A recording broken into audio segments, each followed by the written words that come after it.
자, 우리 지난 강에서 이제 재무상태표 손익계산서 작성하는 걸 간단하게 배웠습니다. 자, 우리가 거래가 발생을 하면 다시 한번 간단하게 써볼게요. 거래가 발생을 하면 전표를 끊는다라고 그랬죠. 이 전표를 끊는 요령을 우리가 뭐라고 한다고 말씀을 드렸냐면 분계를 한다라고 말씀을 드렸습니다. 분계. 자, 전표를 끊어서 결제를 맡으면 자, 이게 장부에 기록이 된다라고 말씀을 드렸어요. 장부에 기록이 됩니다. 자, 요 결제 맞는 게 이제 생략이 된 거죠. 결제 맞는 게 생략이 된 거고요. 전표 끊는 것은 우리가 이제 분계로 대신합니다. 이론에서는. 자, 장부에 기록을 하고요. 장부에 기록한 걸 토대로 해서 이제 보고서를 작성을 해서 정보를 제공해 주는 것.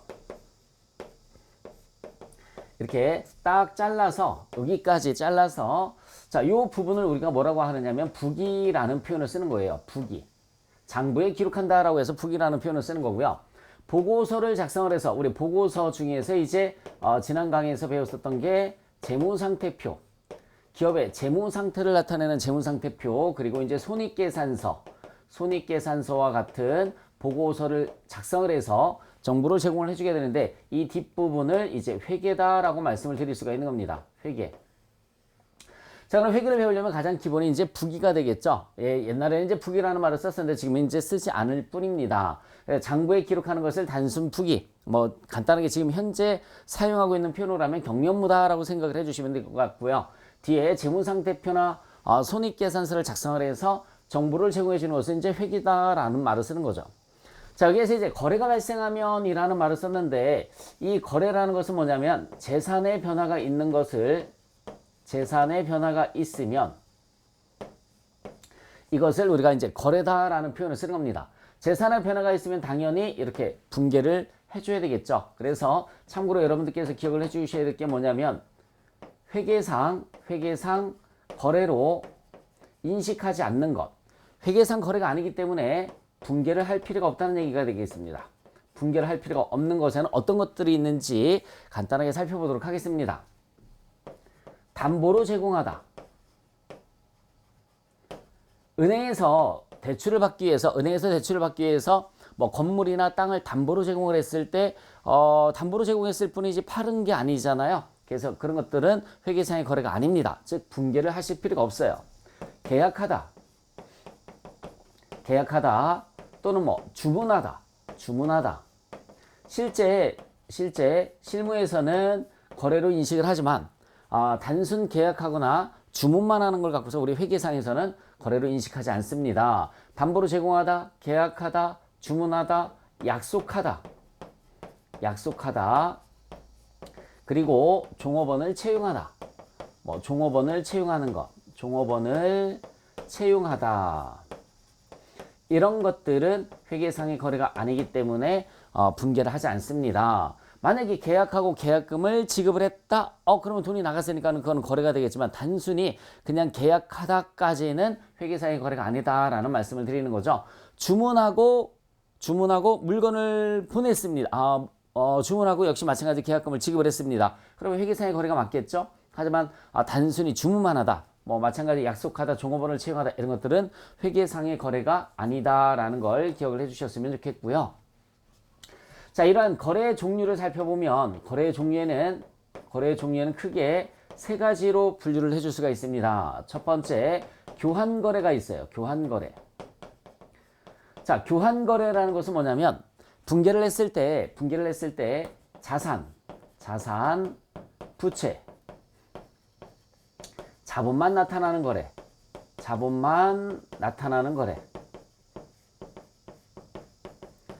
자, 자산, 부채, 자본만 나타나는 거래를 갖다 우리가 뭐라고 하느냐면 교환거래다라는 말을 쓰는 겁니다. 자, 예를 들면 상품을 10만 원 외상으로 매입했습니다. 10만 원 외상으로 매입했어요. 외상 매입하다. 자, 분계를 한번 해볼까요? 상품을 매입했으니까 분계할 때는 이렇게 사선거서 연습을 해주시면 된다고 그랬습니다. 자, 상품을 매입했으니까 상품은 들어오죠. 차변에 상품이 올 겁니다. 차변에 상품 10만 원. 차변에 상품이 10만 원이죠. 자, 돈을 주었어야 되는데 물건이 들어왔으니까 당연히 돈이 나갔어야 되는데 외상으로 매입했습니다. 그럼 뭐라고 하죠? 우리 외상 매입금이라고 하죠. 외상 매입금 10만 원이라는 표현을 쓰는 거죠. 자, 여기에서 상품은 자산입니다. 자산이 차변에 있으면 자산의 증가죠. 자산의 증가. 자, 외상 매입금은 갚을 돈이니까 부채죠. 부채가 생겼습니다. 그러니까 부채가 대변에 있으면 부채의 증가가 되는 거예요. 부채의 증가.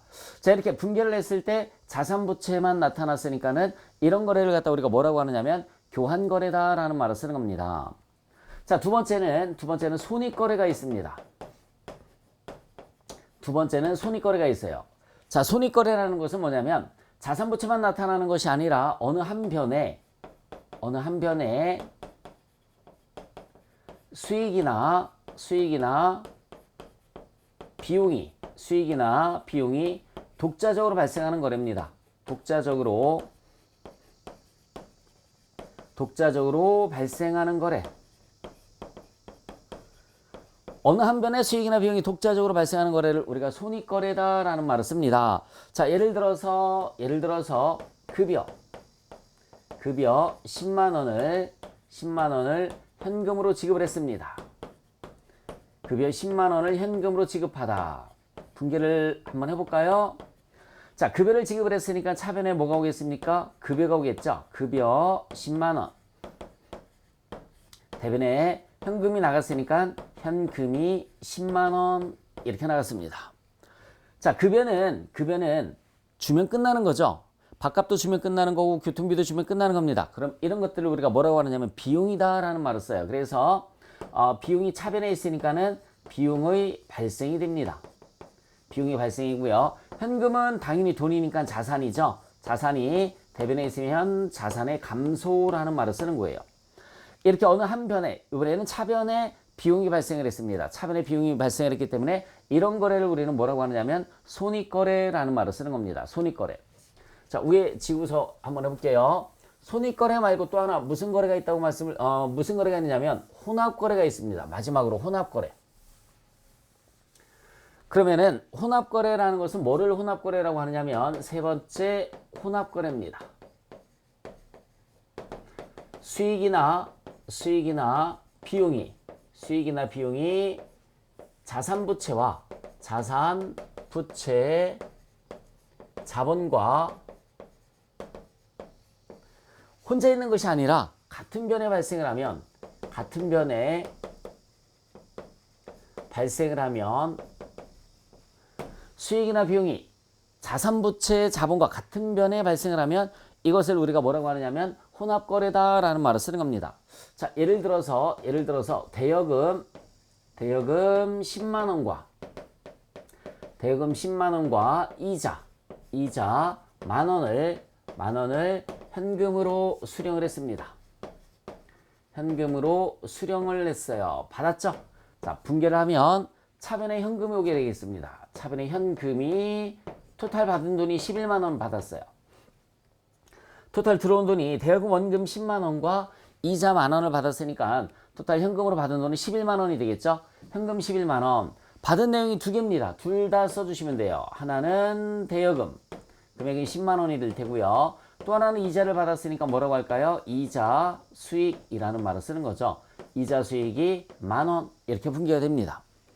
자, 현금은 자산이죠. 자산이 차변에 있으면 자산의 증가가 됩니다. 자산이 차변에 있으면 자산의 증가가 되는 거고요. 대여금 역시 마찬가지 자산이죠. 자산이 대변에 있으면은 자산의 감소라는 말을 쓰는 거예요. 자산의 감소. 이자 수익은 수익입니다. 수익이 대변에 있으니까 수익의 발생이 되겠죠. 이자 수익은 수익이니까 수익의 발생이에요. 이렇게 수익이 혼자 있는 것이 아니라 자산과 같은 변에 발생을 했어요. 자산과 같은 변에 발생을 하면 이런 것을 갖다 우리가 뭐라고 하느냐면 혼합거래다라는 말을 쓰는 겁니다. 혼합거래. 자, 그래서 거래 종류 다시 한번 지우면서 한번 살펴볼까요? 거래 종류에는 세 가지, 교환거래, 손익거래, 혼합거래가 있어요. 그래서 교환거래라는 것은 분개를 했을 때 자산부채 자본만 나타나면 교환거래라는 말을 쓰는 거고요. 자, 그 다음에 손익거래는 어느 한 변에 수익이나 비용이 독자적으로 발생하는 거래를 우리가 뭐라고 하느냐면은 손익거래라는 말을 쓰는 겁니다. 손익거래. 그리고 이제 혼합거래라는 것은 이처럼 분개를 했을 때 수익이나 비용이 자산부채 자본과 같은 변에 있으면 그것을 우리가 뭐라고 하느냐면 혼합거래다라는 말을 쓰는 거예요.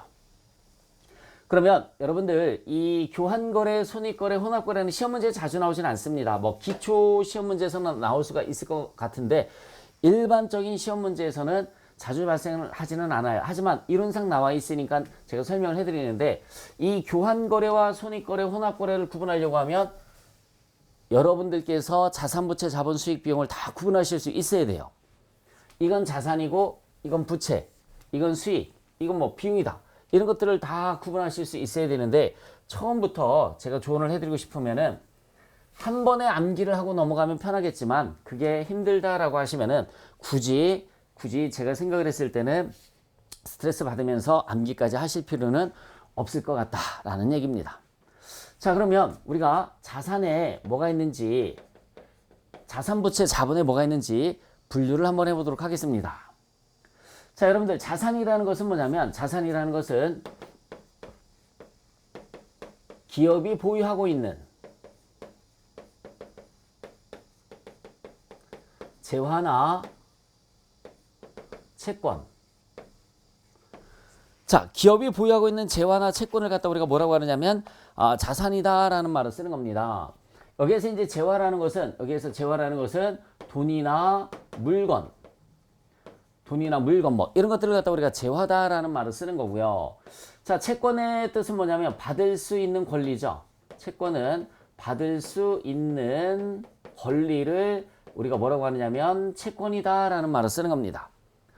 자, 돈이나 물건, 돈에는 뭐 예를 들어서 돈에는 여러 가지 현금, 가장 대표적인 게 현금, 그리고 보통예금이라는 것도 있어요. 보통예금, 그리고 당좌예금, 뭐 정기예금, 뭐 이런 것들이 있습니다. 이런 것들을 갖다 우리가 돈이죠. 그럼 물건에는 뭐가 있냐면 물건에는 우리 회계에서 사용하는 물건에는 상품은 판매를 목적으로 하는 물건을 갖다 우리가 상품이다라는 말을 씁니다. 판매를 목적으로 하는 물건을 상품이다라는 말을 쓰는 거고요. 그 다음에 뭐 비품, 사용을 목적으로 하는 물건이 있죠. 소모품도 사용을 목적으로 하는 물건인데, 자, 이 비품과 소모품의 차이점은 뭐냐면 쉽게 중고로 대팔 수 있으면 비품, 달아서 없어져서 중고로 대팔 수 없다라고 하면 소모품. 이거는 뭐겠습니까, 여러분들? 이거는 소모품이겠죠. 소모품. 이것도 뭘까요? 지우개도 소모품이 되겠죠. 하지만 컴퓨터는 중고로 대팔 수 있죠. 비품이 되겠죠. 그래서 똑같은 물건인데 이게 달아서 없어진다. 그러면 소모품. 아니다, 이거 사용하다가 나중에 중고로 대팔 수 있다라고 하면 비품. 이런 식으로 생각을 해주시면 되겠습니다. 뭐 차량 운반구도 있을 테고요. 자동차 같은 거 차량 운반구, 기계를 뭐라고 하죠? 우리 기계장치라는 말도 쓰겠죠. 등등등 이렇게. 돈이나 물건은 우리가 회계상에서 재화라는 말을 쓰면서 가장 대표적인 자산 중에 하나입니다. 자, 이제 채권이 있는데 채권의 뜻은 이제 받을 수 있는 권리를 채권이라고 한다고 그랬죠. 채권은 받을 수 있는 권리예요. 자산입니다. 그래서 받을 수 있는 권리가 있는 거기 때문에 자산이고요. 반대가 되는 게 뭐냐면 반대가 되는 게 채무입니다. 채무는 갚을 돈을 우리가 채무라고 하죠. 그래서 갚을 돈이기 때문에 얘는 뭐에 속하느냐면 부채에 속한다라고 생각을 해주시면 돼요. 자, 가장 대표적인 것이 이제 계약금 관련된 게 있습니다. 가장 대표적인 것이 계약금 관련돼서 계약금을 미리 지급하면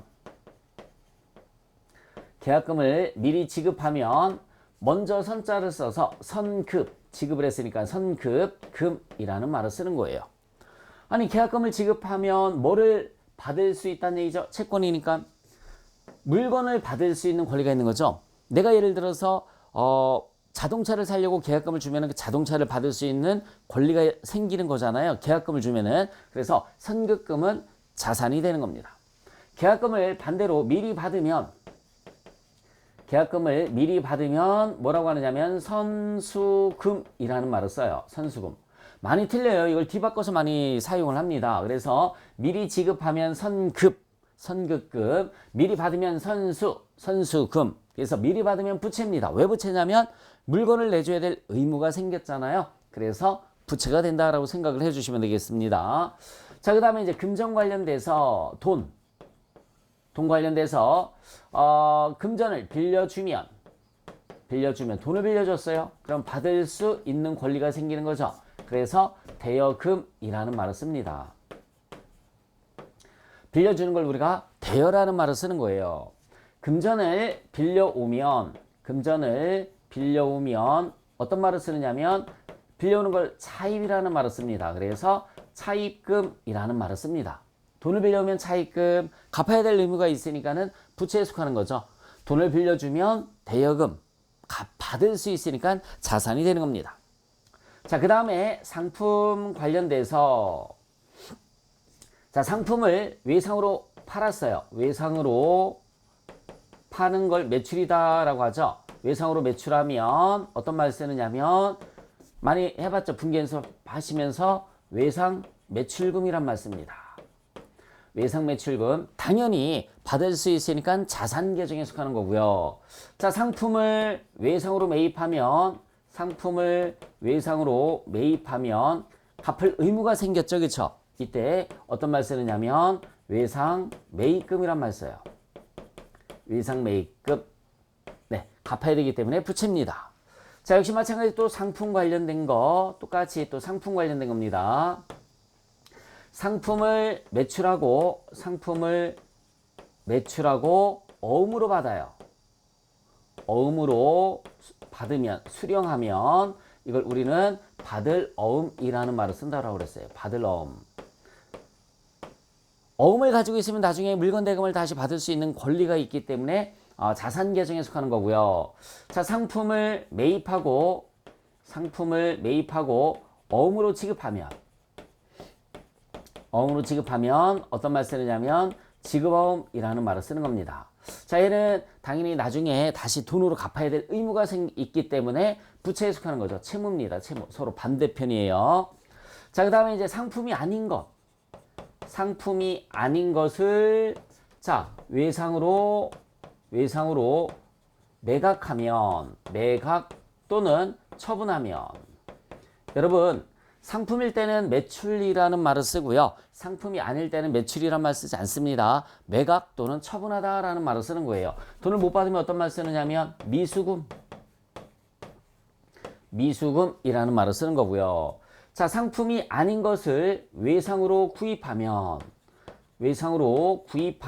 어떤 말 쓰느냐면 미지급금이란 말 쓰는 겁니다. 나중에 갚아야 되기 때문에 부채가 되는 거죠. 상품일 때만 매출과 매입이란 말 쓰는 거고요. 상품이 아닐 때는 매각하다, 처분하다 또는 구입하다라는 말을 쓴다라고 기억을 해주셨으면 좋겠습니다. 그래서 이 상품과 관련된 채권이 두 가지가 있잖아요. 상품과 관련이 있는 채권이 두 가지가 있고요. 상품과 관련이 있는 채무가 역시 마찬가지 두 가지가 있습니다. 그래서 이거를 매출과 관련되어 있다라고 해서 매출 채권, 나머지를 기타 채권이라고 그래요. 즉 채권에는 크게 두 가지로 나눠져서 매출 채권,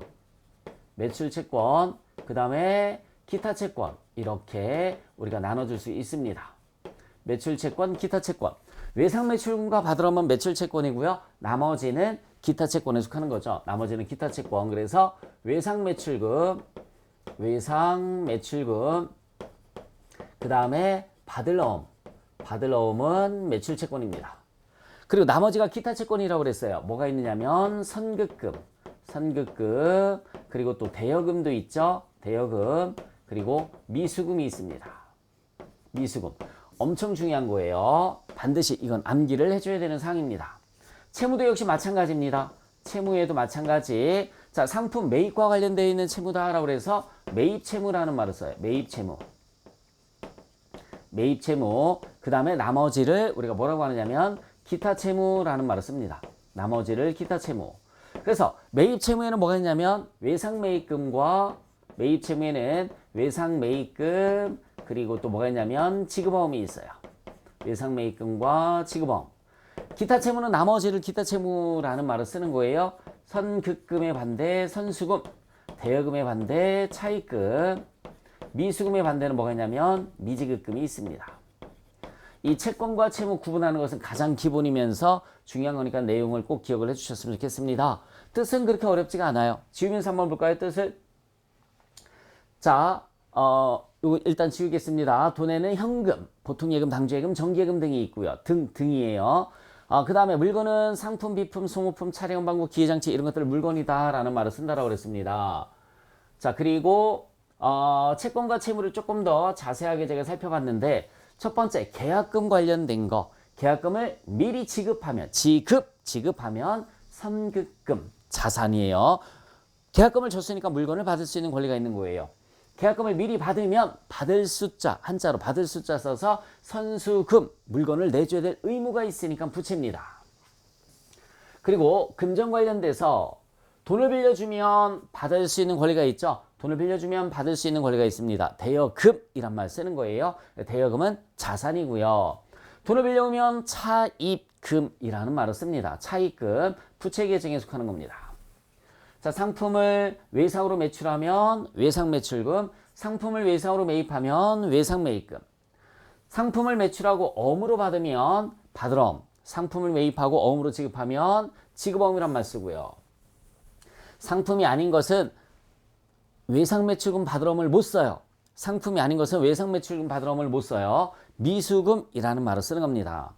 상품이 아닌 것은 외상매입금 지급어음을 못 써요. 외상매입금 지급어음을 못 씁니다. 그래서 어떤 말 쓰느냐면 미지급금이라는 말을 쓰는 거고요. 미지급금. 그래서 꼭 기억해 주시기 바랍니다. 우리 상품과 관련되어 있을 때만 외상매출금과 외상매입금 받을어음 지급어음을 쓰고요. 상품하고 관련이 없는 것들은 어떤 말 쓰느냐면 미수금과 미지급금이란 말 쓰는 거예요. 그래서 채권을 이렇게 분류를 해주면은 매출 채권, 기타 채권으로 분류가 된다. 자, 눈 감아 보세요. 눈 감아 보시고 매출 채권은 두 가지 있다고 그랬습니다. 외상 매출금과 받을어음. 속으로 따라서 한번 해보시기 바랍니다. 기타 채권은 선급금, 대여금, 미수금이 있고요. 채무도 자, 눈 감고 채무도 두 가지가 있다고 그랬죠. 매입 채무와 기타 채무가 있다고 그랬습니다. 그래서 매입 채무에는 뭐가 있냐면 외상 매입금과 지급어음이 있고요. 기타 채무에는 선수금, 차입금, 그 다음에 또 뭐가 있냐면 미지급금이 있다라는 걸 기억을 해주셨으면 좋겠습니다. 자, 눈 떠주시고요. 자, 그래서 우리 자산 중에서 채권 채무를 살펴봤습니다. 채권 채무를 살펴봤는데 이 자산을 조금 더 자세하게 한번 분류를 한번 해볼게요. 자산은 크게 유동자산과 유동자산, 비유동자산 이렇게 우리가 구분할 수가 있습니다. 자, 이거는 1년 기준이에요. 1년 기준으로 해서 1년 이내에 현금화가 가능하면 유동자산. 나는 1년 이내에 현금화 할 거 아니야. 오랫동안 쓸 거야. 라고 하면은 비유동자산이라는 말을 쓰는 겁니다. 다시 한번 말씀드릴게요. 1년 이내에 현금화가 가능하다. 또 다른 표현으로 나는 1년 이내에 소멸될 자산이다. 나는 1년 이상 쓸 거다. 나는 1년 이내에 팔지 않을 거다. 그러면 비유동자산이란 말 쓰는 거예요. 유동, 움직인다. 비유동은 움직이지 않는다. 이렇게 알아두시면 되겠습니다. 가끔 질문 올라오는 게 제가 만약에 비유동자산 목적으로 샀다가 유동으로 바꾸면 어떻게 되나요? 그거는 지금 생각하지 마시고요. 저 뒤에 가면 자동으로 이해가 갑니다. 회계는 초보 단계에서는 제가 설명을 해드리는 것 그대로만 이해를 해주시려고 노력을 해주셨으면 좋겠습니다. 자, 유동자산은 다시 당좌자산이라는 게 있어요. 당좌자산. 그 다음에 또 뭐가 있냐면 재고자산이라는 게 있습니다. 재고자산. 당좌자산은 판매 과정을 거치지 않아도 현금화가 가능한 자산. 판매 과정을 거치지 않아도 현금화가 가능한 자산. 굳이 뜻을 정의를 하자고 하면 이렇게 정의를 해드릴 수가 있습니다. 한 번만 더 말씀드리겠습니다. 당좌자산은 판매 과정을 거치지 않아도 현금화가 가능한 자산이에요. 가장 대표적인 것이 현금과 예금이겠죠. 현금 및 현금성 자산이라는 게 있습니다. 이게 뭔가요? 현금 및 현금성 자산에서 현금성 자산 처음 들어오는데요. 네, 뒤에 단원에서 나오니까 그때 단원에서 설명을 해드리도록 할게요. 현금 및 현금성 자산, 그 다음에 또 뭐가 있냐면 매출 채권. 조금 전에 우리 써봤죠? 매출 채권. 그 다음에 단기 대여금, 기타 채권이죠. 단기 대여금, 그 다음에 단기 매매증권, 단기 매매증권, 그리고 또 단기 금융상품, 단기 금융상품, 그리고 선급금과 선급비용, 미수금과 미수수익. 안 배운 것도 있습니다. 앞으로 이제 우리가 회계를 배운다라는 것은 단원이 현금이 현금성 단원이 있습니다. 거기서 저걸 배우는 거고요. 매출 채권 단기 대여금 이게 채권 단원이죠. 채권 단원이 또 따로 있고요. 단기 매매 증권 단원이 또 따로 있습니다. 단기 매매 증권 단원이 따로 있고요. 선급비용 미수수익 단원이 다 따로따로 있습니다. 그러니까 지금은 이런 것들이 당좌 자산에 속하는 거구나라고 알아두시면 돼요. 그래서 결론이 현금이 현금성 자산 외워주시고요. 채권이죠. 이렇게 채권입니다. 채권. 그리고 매출 채권이고요. 단기자 들어가는 것들. 단기 금융상품, 단기 매매증권, 단기 대여금, 단기자 들어가죠? 네, 이렇게 암기를 해주시면 돼요. 그 다음에 선급자 들어가는 거, 미수자 들어가는 거. 선급 비용은 비용자가 들어갔으니까는 비용 아닌가요? 수익자 들어가면 수익 아닌가요? 아닙니다. 선급자 들어가면 무조건 자산이고요. 미수자 들어가면 무조건 역시 마찬가지 자산이고, 이거는 뒤에 결산 단원 가서 배우시니까는 그때 가서 이해를 해주시면 될 것 같아요. 결론이 선급자 들어가면 자산, 미수자 들어가면 자산. 이렇게 해서 기억을 해주셨으면 좋겠습니다. 자, 재고자산은 뭐냐면은 판매 목적인 것을 우리가 재고자산이라고 하는 거예요. 또는 판매 목적은 아니지만 영업 목적 중에서 재고자산의 뜻은 정의를 한번 해볼까요? 재고자산의 뜻은 판매 목적인 거, 최초의 목적이 판매 목적인 거, 또는 판매 목적이 아니에요. 내가 사용할 목적입니다. 영업 목적인데 1년 이내의 것, 1년 이내의 것, 이것을 우리가 재고자산이다 라는 말을 써요. 판매 목적인 것에는 당연히 상품이 있겠죠. 상품, 제품, 그 다음에 원재료는 제조 목적인 거예요. 판매 목적인 건 아니지만 이 원재료를 갖고 제품을 만드는 거잖아요. 그래서 이렇게 표현을 했습니다. 또 제공품은 뭔가요? 지금 만들고 있는 미완성품을 우리가 제공품이다 라는 말을 쓰는 거예요. 제공품, 반제품. 반만 만드는 게 반제품이 아니라 부품을 반제품이라고 그래요. 부품. 타이어는 부품이죠. 이런 걸 반제품이다 라는 말을 쓰는 겁니다. 그리고 또 뭐가 있냐면 소모품은 여러분들 판매 목적은 아니죠. 판매 목적은 아닌데 내가 사용할 목적인데 1년 이내에 대부분 닳아서 없어지는 것들이 이제 소모품이다 라고 생각을 해주셨으면 좋겠습니다. 그래서 이 재고자산의 특징이 뭐냐면 끝에 다 품자가 들어가죠. 품. 원재료만 빼고 다 품자가 들어갑니다. 암기하셔야 돼요.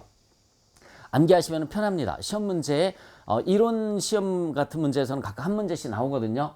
자, 다시 한번 말씀드릴게요. 당좌 자산에는 돈, 그 다음에 매출 채권, 그 다음에 단기자 들어가는 거, 미수자 들어가는 거, 선급자 들어가는 거, 이렇게 암기해 주시면 되고요.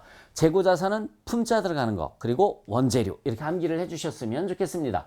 상품, 제품, 원재료, 제공품, 반제품. 영업 목적이다. 대신에 1년 이내에 소멸될 것이다 라고 하면은 소모품, 이렇게 구분을 해 주셨으면 좋겠어요. 자, 그리고 이제 비이동자산 첫 번째 뭐가 있냐면 투자자산이라는 게 있어요. 투자자산. 말 그대로 투자 목적입니다. 투자 목적이고요. 비이동자산은 1년 이상이니까 장기라는 말이 들어가요. 장기. 예, 투자자산의 특징은 장기입니다. 장기 대여금. 이렇게. 장기자가 들어가신다라고 생각을 해주시면 되겠습니다. 장기 대여금, 그 다음에 또 뭐가 있냐면 장기 금융상품, 장기 금융상품이라는 게 또 들어가고요.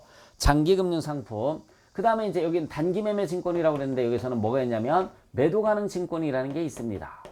매도 가능 증권 또는 뭐 만기 보유 증권,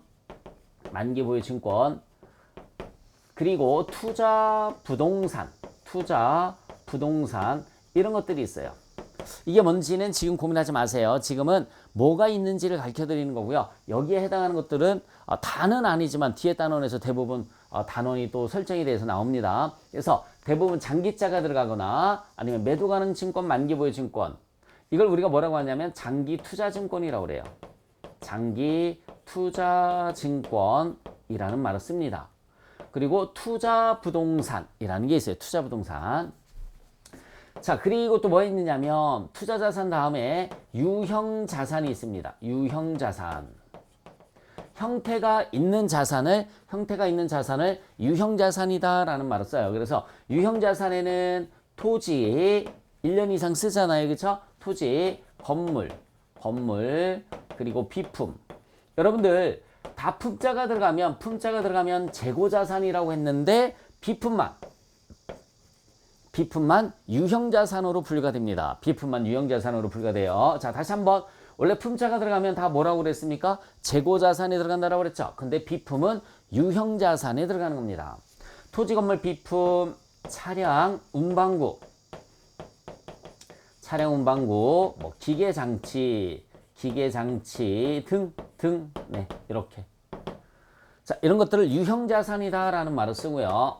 무형 자산, 형태가 없어요. 형태가 없지만 어떤 법적 권리라든지 이런 것들이 있던 것들을 우리가 뭐라고 하냐면 무형자산이다라는 말을 씁니다. 영업권이 뭐냐면 권리금 뜻하는 거예요. 권리금 들어보셨나요, 여러분들? 네, 권리금을 영업권이라는 말 씁니다. 영업권, 특허권, 그 다음에 실용 신앙권, 그리고 상표권, 어업권, 차지권. 다 특징이 뭡니까? 네, 권자가 들어갑니다. 이게 다 뭔가요? 네, 뒤에 무형자산 단원이 다 따로 있어요. 투자자산 단원 따로 있고요. 그러니까 당좌자산, 재고자산, 투자자산, 유형자산, 무형자산 단원이 다 따로 다 있습니다. 그리고 이제 권자는 들어가지 않지만 정말 대표적인 거 있습니다. 개발비. 이거 B자 들어가면 비용 아닌가요? 네, 아닙니다. 무형자산이에요. 무형자산. 개발비라든지 소프트웨어 이런 것들을 우리가 이제 무형자산이다라는 말을 쓰고요. 여기에 속하지 않는 기타 비유동자산이라는 게 있습니다. 기타 비유동자산, 뭐 장기성 매출 채권이라든지 뭐 보증금 뭐 이런 것들을 우리가 기타 비유동자산이라는 말을 써요. 다는 모르지만 어쨌든 암기할 때 요령을 가지고서 좀 암기를 좀 해주셨으면 좋겠습니다. 요령을 가지고서 자산을 분류를 한번 해봤습니다. 지우면서 같이 한번 또 살펴볼 테니까 잘 보세요. 자산의 뜻은 뭐라고 그랬습니까? 기업이 보유하고 있는 재화나 채권을 자산이라고 한다고 그랬습니다. 자, 다시 한번. 기업이 보유하고 있는 재화나 채권을 자산이라고 한다. 자산은 크게 1년 기준으로 해서 무슨 자산? 유동자산, 비유동자산 이렇게 나눠집니다. 유동자산, 비유동자산 나눠지고요. 1년 기준이라고 그랬습니다. 자, 유동자산은 다시 당좌자산, 재고자산으로 나눠지는데 당좌자산에 뭐가 있느냐면 현금 및 현금성 자산, 그 다음에 매출채권. 자, 지웠습니다. 당좌자산 첫 번째 현금 및 현금성 자산, 그 다음에 매출채권. 그리고 단기자 들어가는 것들이라고 그랬어요. 단기대여금, 단기매매증권, 단기금융상품 이렇게 단기자 들어가는 거. 그리고 또 뭐 있었습니까? 선급자 들어가는 거. 선급금, 선급비용, 미수금, 미수수익. 이것들이 뭐에 속한다고 그랬습니까? 당좌자산에 속한다고 그랬습니다. 한 번만 더. 자, 지웠어요. 그죠? 자산은 기업이 보유하고 있는 재화나 채권을 자산이라고 하고요. 첫 번째가 유동자산 첫 번째가 당좌자산이 있었죠. 당좌자산 첫 번째 뭐 있었습니까? 현금 및 현금성 자산, 매출채권, 그리고 단기자 들어가는 거. 단기대여금, 단기매매증권, 단기금융상품. 그죠? 그 다음에 선급자 들어가는 거. 선급금, 선급비용. 미수자 들어가는 거. 미수금, 미수수익이 있었어요. 자, 재고자산은 끝에 어떤 글자가 들어간다고 그랬습니까? 품자가 들어간다고 그랬죠. 재고자산은 상품, 제품, 그죠? 제공품, 반제품, 소모품. 품자 들어가지 않는 거 뭐 있습니까? 원재료. 이렇게 암기를 해주시면 돼요. 자, 다시 한번. 재고자산에는 품자 들어가는 게 있다고 그랬습니다. 상품, 제품, 반제품, 제공품, 그리고 소모품까지. 그리고 품자가 들어가지 않는 재고자산에 뭐 있었어요? 원재료가 있었습니다. 자, 이제 비이동자산은 1년 이후에 현금화가 가능하거나 1년 이상 쓸 것들을 비이동자산이라고 한다고 그랬는데 여기에 첫 번째 투자자산이라는 게 있다고 그랬죠. 장기자 들어가는 것들. 장기대여금, 장기금융상품, 그 다음에 장기투자증권, 매도 가능 증권, 만기보유 증권이 있다고 그랬습니다. 그리고 네, 투자부동산. 투자부동산. 다시 한번 장기대여금, 장기금융상품, 매도 가능 증권, 만기보유 증권, 투자부동산. 유형자산은 형태가 있는 자산으로서 역시 1년 이상 쓸 것들이에요. 토지, 건물, 비품, 차량, 운반구, 기계장치 등이 있다고 그랬습니다. 가장 대표적인 것들만 제가 써봤어요. 무형자산은 형태가 없는 것으로서 특징이 뭐가 있었죠? 끝에 권자가 들어갔죠? 영어권, 특허권, 실용신앙권, 상표권, 어업권, 차지권 다 권자가 들어갑니다. 그리고 권자는 들어가지 않지만 개발비와 소프트웨어가 무형자산이다. 개발비와 소프트웨어가 무형자산. 기타 비유동자산은 1년 이후에 현금화가 가능하지만 위에 세 가지에 포함되지 않는 것들을 기타 비유동자산이라고 해서 장기성 매출채권, 보증금 같은 게 있습니다. 장기성 매출채권, 보증금 이렇게 해서 자산을 구분을 한번 해봤어요. 자산을 구분 한번 해봤는데 암기하면 정말 좋겠고요. 암기를 일일이 다 못한다 하더라도 구분은 할 수 있었으면 좋겠습니다. 구분은 하실 수 있었으면 좋겠어요. 아, 이건 재고자산이구나. 이건 유형자산인데, 아, 이건 무형자산인데, 이렇게 구분은 좀 자주 읽어보시면서 하셨으면 좋겠습니다. 자, 두 번째는 이제 부채가 있었어요. 부채. 부채는 뭐죠? 미래에, 그죠? 부채는 미래에 현금 지출이 오는 것들을 우리가 부채라고 하죠. 즉, 갚을 돈. 아주 그냥 간단하게 쓰도록 하겠습니다. 갚을 돈을 갖다 우리가 부채다라는 말을 써요. 여기는 뭐가 있냐면 부채는 1년 이내 갚을 걸 우리가 유동부채라는 말을 씁니다. 1년 이내 갚을 걸 유동부채라고 하고요. 1년 이후에 갚는 것은 비유동부채라는 말을 써요. 1년 이내 갚을 것은 유동부채. 1년 이내에 갚을 것은 유동부채, 1년 이후에 갚을 것은 비유동부채라는 말을 써요. 그래서 유동부채는 뭐가 있냐면 매입채무. 매입채무가 뭐죠? 외상매입금 지급어음을 뜻하는 겁니다. 외상매입금 지급어음을 매입채무라고 하죠. 그리고 단기차입금. 단기차입금. 그 다음에 또 뭐가 있을까요? 미지급금.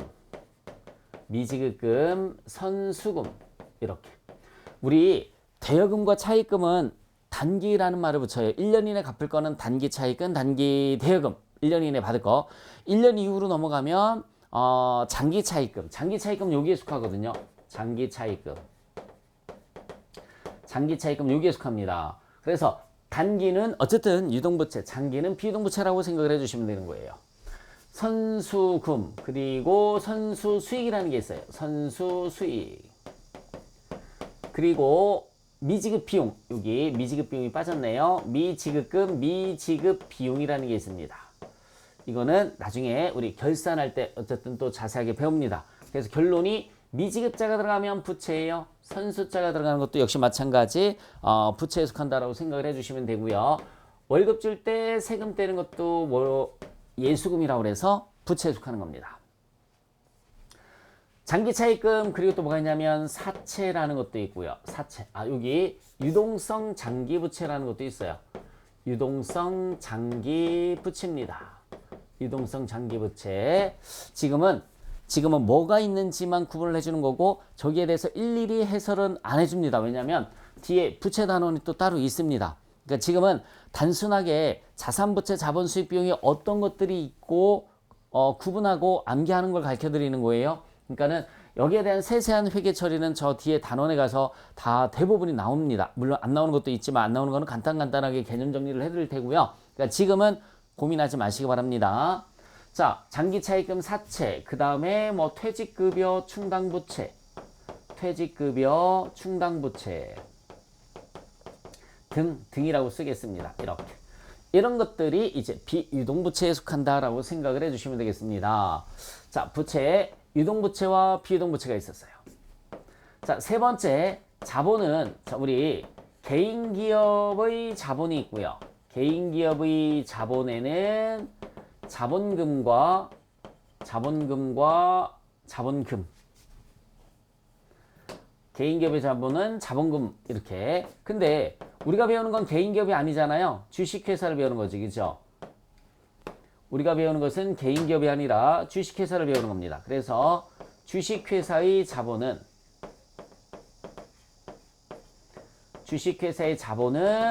뭐가 있냐면 자본금 말고 이 자본금 말고도 자본잉여금이라는 게 있어요. 자본잉여금. 그리고 또 뭐가 있냐면 자본금, 자본잉여금, 자본조정, 기타 포괄 손익, 포의 포, 기타 포괄 손익, 그리고 이익 잉여금이라는 게 있습니다. 이익 잉여금. 우리가 배우는 것은 개인기업의 자본이 아니라 주식회사의 자본을 배우는 거고요. 자본금, 자본잉여금, 자본조정, 기타 포괄손익, 이익 잉여금이라는 게 있어요. 그리고 이제 자산부채 자본 다음에 이제 수익과 비용에서, 자, 수익은 크게 매출과 뭘로 다 구분이 되느냐면 영업의 수익이 있습니다. 영업의 수익. 매출과 영업의 수익이 있어요. 매출을 다른 말로 뭐라고 하느냐면 영업수익이다라는 말을 써요. 영업수익. 자, 저희 학원에서의 매출은 수강료 들어오는 거죠. 수강료 들어오는 건 매출이고 수강료 외적으로 들어오는 것들이 영업의 수익이다라고 생각을 해주시면 돼요. 자, 문구점에서는 문구류 파는 게 매출이죠. 그럼 문구류 파는 거 말고 뭐 빈박스를 팔아서 돈이 들어온다 이런 것들이 영업의 수익이다라고 생각을 해주시면 되겠습니다. 하이마트의 매출액은 전자제품 파는 거죠. 전자제품 파는 거 외적으로 들어오는 게 영업의 수익이다라고 생각을 해주시면 돼요. 그래서 영업의 수익에는 뭐가 있냐면 이자 수익, 매출이 아닌 것들은 다 영업의 수익이에요. 이자 받는 거, 이자 수익. 임대료 받는 걸 뭐라고 하죠? 임대료라고 하죠. 임대료 받는 거, 임대료라고 그래요. 그리고 무슨 처분이익 같은 거, 무슨 처분이익 같은 거 대부분이 이제 영업의 수익에 속한다라고 생각을 해주시면 되는 겁니다. 수익은 암기하기가 참 쉬워요. 매출과 나머지는 다 영업의 수익에 속하는 겁니다. 자, 비용은 크게 네 가지로 구분을 해줄 수가 있습니다. 비용은 매출원가라는 게 있고요. 매출원가라는 것은 단순해요. 문구점에서 자, 이거를 만약에 내가 2,000원에 샀어요. 2,000원에 파는 거죠. 이거의 원가가 얼마냐? 이게 매출원가를 뜻하는 겁니다. 문구점에서 이걸 공장에서 뭐 예를 들어서 1,500원에 사다가 2,000원에 판다. 2,000원이 매출이 되는 거고요. 1,500원이 뭐가 되겠습니까? 매출원가가 되겠죠. 매출원가라는 비용이 있고, 그 다음에 또 뭐가 있냐면 판매관리비라는 비용이 있어요. 판매관리비. 영업비용이라는 말을 씁니다. 영업비용. 영업비. 줄여서 끝에 비, 료, 여, 과. 이런 글자가 들어가는 것들이 판매비와 일반관리비에 속하는 겁니다. 한번 해볼까요? 자, 복리후생비, 비자 들어가죠. 접대비, 여비교통비, 수선비, 다 비자 들어가죠. 그쵸? 료자는 보험료, 료자 들어가죠. 보험료, 급여, 세금과 군과. 그래서 그때 비료요 과자가 들어가면 판매관리비구나 이렇게 생각을 해주시면 되는 겁니다. 그때 비료여 과자 들어가면 다시 한번 말씀드릴게요. 복리후생비, 그죠? 접대비, 수선비, 여비교통비 대부분 비자 들어가잖아요. 그죠? 네. 그 다음에 보험료, 급여, 세금과 공과 이런 것들이 판매비와 일반관리비에 속하는 거예요. 그 다음에 또 뭐가 있냐면 영업외 비용이 있어요. 영업외 비용이 있습니다. 장사하는 거랑 관련 없이 생기는 비용을 영업외 비용이라고 그래요. 여기에는 이자 비용이라는 게 있고요. 이자 비용. 그 다음에 또 뭐 있을까요? 무슨 처분 손실. 무슨 처분 손실자 들어가는 것들. 뭐 기부금 이런 것들이 다 영업의 비용에 속하는 것들입니다. 특징이 비용자가 들어가거나 이자 비용, 무슨 처분 손실, 기부금 같은 걸 우리가 영업의 비용이라고 그래요. 네 번째는 법인세 등 이렇게 있습니다. 네 번째는 법인세 등. 그죠? 여기서부터 이제 숨이 막히기 시작하죠. 여러분들 이걸 다 외워야 되나? 굳이 안 외우셔도 된다라고 그랬어요. 대신에 자주 읽어보시라는 얘기죠. 그래서 자산부채 자본 수익 비용 정도는 구분하실 수 있으시면 좋겠습니다. 암기 못하더라도 이게 자산이고 이게 부채고 이게 수익이고 이게 비용이고 이 정도는 구분하실 수 있어야 된다라고 생각이 듭니다. 그래서 여러분들께서 시험 준비를 하시든 시험 준비가 아니든 이 정도는 가장 기본적으로 알고 계셔야 되니까 반복해서 읽어보시면 돼요. 굳이 암기는 하지 않으셔도 상관은 없다고 그랬습니다. 암기하면 더 좋겠지만 상관은 없어요. 그래서 자주 읽어보시기 바랍니다. 그래야 여러분들께서 조금 더 공부하시는데 편안함을 보실 수가 있을 거예요.